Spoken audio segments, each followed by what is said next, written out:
Vous êtes les propriétaires du recordman de France de la saison 3 de La vie secrète des chats. C'est le champion de France. C'est extraordinaire.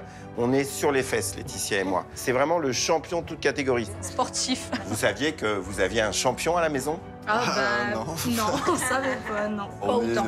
en partie un peu fiers quand même. Bah ouais, Ah oui, vous clairement, pouvez, on est fiers, ouais, Je suis aussi un petit peu inquiet de savoir ce qu'il fait aussi dans tous ces endroits-là. Il va aussi chez les voisins, il traverse la route. D'un autre côté... D'un autre, on sait qu'il est aventurier, donc... Ouais, voilà. Mais pas autant. Mais j'aurais jamais cru quand même qu'il allait aussi loin. Non, Ouais, franchement, clairement. Jamais, j'aurais jamais cru ça. On a superposé leurs deux tracés. Regardez. Là, vous nous avez montré leur maison, Oui. d'accord? Mais là, Qu'est-ce qui se passe là? qu'est-ce que c'est là? Là, ils y vont quand même tous les deux Bah pas oui. mal de fois, donc il y a quelque chose. À votre avis, c'est quoi? Il y a un groupe.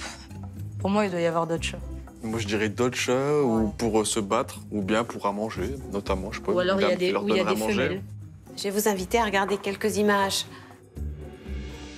Est-ce que vous connaissez ce chat? Celui-là, non. Non, je l'ai jamais vu, sûr. Non. Alors je dirais même cette chatte, puisque c'est une chatte. Ah, Son propriétaire va vous parler d'elle. Ma chatte, elle a beaucoup de succès dans le quartier. Je vois tous les chats qui rôdent autour. Je l'ai vu quand elle a été prise. C'est les chats du voisinage.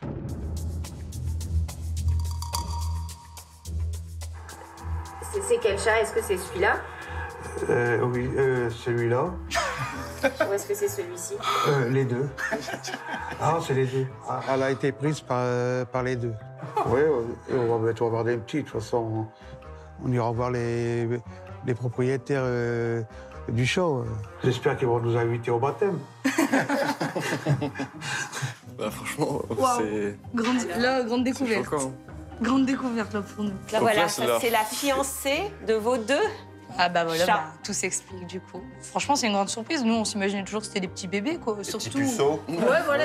Ah, vous pensiez que c'était des Ah ouais, petits mais clairement. bébés, vos chats? Clairement, ouais. Et vous pensiez pas à ça? Bah, étant donné qu'on voyait pas de femelles, nous, on Ah s'est dit, il n'y a ouais. pas de femelle dans le coin. Donc, il n'y a pas de bébé. Donc, il n'y a pas de bébé. J'ai une autre surprise pour vous. Ah. Ah, oh là, on va de surprise en surprise. Parce que vous parlez de bébé. Écoutez, Mais le voisin à côté, lui, encore... Ah ben, regardez le chat qui est au-dessus. C'est une chatte du voisin juste à côté. Et elle a été prise, ils ont été prises en même temps, le même jour, par les mêmes chats. Bah, ils perdent On pas a le pas- nord, Ils hein, perdent comme pas on le dit. nord, ouais, voilà, exactement. vos chats ne perdent pas le nord. Alors déjà, on a 2 fiancés, 2 futures mères. Bon, on ira voir les propriétaires des femelles. Est-ce que vous êtes prêts à vous responsabiliser concernant tous les petits qu'ils peuvent avoir? Oh, pas tous non plus, parce que, à mon avis, s'ils font le tour de tout le quartier, vu Ouais, comment là, ils ça vont va loin. être compliqué. Beaucoup de personnes n'imaginent pas le nombre de chatons que peut engendrer un chat. C'est pourquoi il est primordial de leur en faire prendre conscience. Parce que les chatons se retrouvent dans la nature et la surpopulation des chats errants est un vrai problème. Alors, je vais vous montrer un petit peu les conséquences, justement, D'accord. de cette reproduction. Ok. Alors, vous reconnaissez, je pense, le terril. Donc là, première année, vous avez un de vos chats qui se marie avec une chatte. La première année, 3 portées, 12 voire 18 chatons. Deuxième année, puisque les chatons vont se reproduire très vite, on a plus de 144 chatons. Troisième année, on est presque à 2000 chatons. Dans 4 ans, vous avez plus de 20 000 chatons avec une seule femelle. C'est pour ça que nous, on a pris des mâles, c'était pour pas avoir... Pour pas avoir ce problème, justement. Oui, mais c'est vous un êtes peu un problème. responsable Mais aussi. bien sûr, oui. Oui. tout Donc à c'est fait. aussi une responsabilité de votre part de réfléchir à, aux conséquences que peuvent avoir vos chats qui n'ont pas été opérés. Il existe donc 2 solutions. Faire stériliser son chat, bien sûr, mais pour les plus réticents, il est également possible de réaliser une vasectomie.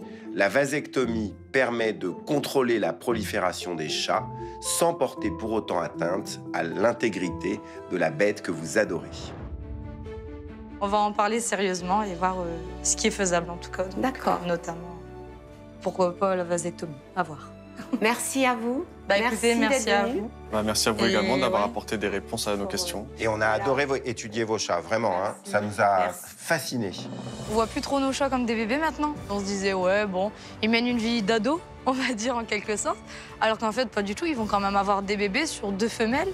Maintenant, le fait de savoir ça, on va prendre des mesures en conséquence.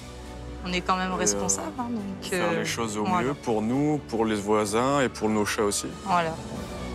En tout cas, on peut féliciter Björn, mais tout particulièrement Floki, qui remporte le GPS d'or du chat le plus baroudeur. Bravo, Floki! Floki recordman de France. C'est quand même pas rien. On va lui annoncer la nouvelle. Il va être fier de lui, on lui donnera une médaille. Et il y aura une pâtée supplémentaire. Allez, tournée de pâté pour tout le monde! Profitons-en pour décerner à l'inverse le GPS d'or du chat le plus feignant de cette saison 3. Le prix est attribué à... Et encore un chat du Nord, puisqu'il s'agit de Chipette, dont le domaine vital est 10 fois inférieur à la moyenne des chats étudiés et donc 100 fois inférieur à celui de Floki.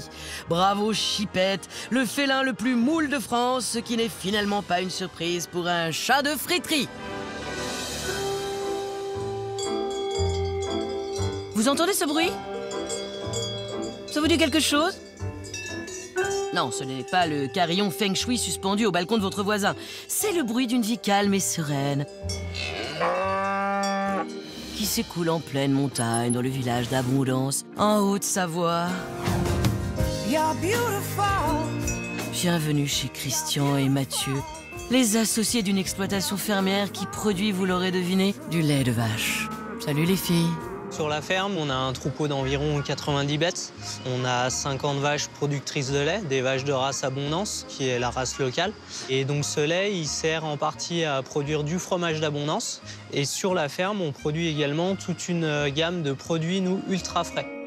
Et pour les aider dans leur dur labeur, il y a un peu plus d'1 an, Christian et Mathieu ont fait le choix de recruter 2 nouveaux employés. Voici Chamallow et Pilou, nos 2 coéquipiers salariés qui nous chassent les souris à longueur de journée. Alors, pour être sûr de pas s'y perdre, ça c'est Pilou, hein, et là c'est Chamallow, ou l'inverse, je sais plus. Moi j'ai Pilou avec moi, voilà, qui est une femelle. Et là, donc, on a Chamallow, le mâle, qui est sur la ferme aussi à plein temps pour chasser les souris. Et oui, car forcément, vous connaissez la chanson, lait de vache, vache de ferme, et bah ferme remplie de souris, quoi. On a pas mal de souris dans les champs autour. Et puis au niveau aussi du bâtiment, avec tout ce qui est le foin, la paille, les céréales et tout ça, c'est vrai qu'on est pas mal infestés, quoi.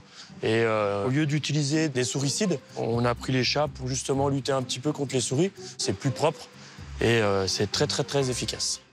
C'est bio, c'est propre, c'est pro, autant vous dire que Pilou et Chamallow ont un emploi du temps tiré au cordeau. Ça va, le tour tracteur, ça se passe bien, hein? Souvent, ils sont là le matin quand on arrive sur la ferme, aux alentours des 6 heures. Ils restent généralement avec nous pour faire le travail, en fait, quand on soigne les vaches, qu'on fait la traite. Et puis, ils attendent leur petite goutte de lait en fin de traite. Je pense qu'ils ont un cadre quand même qui est quand même pas mal. Voilà, ils ont quand même un joli bureau.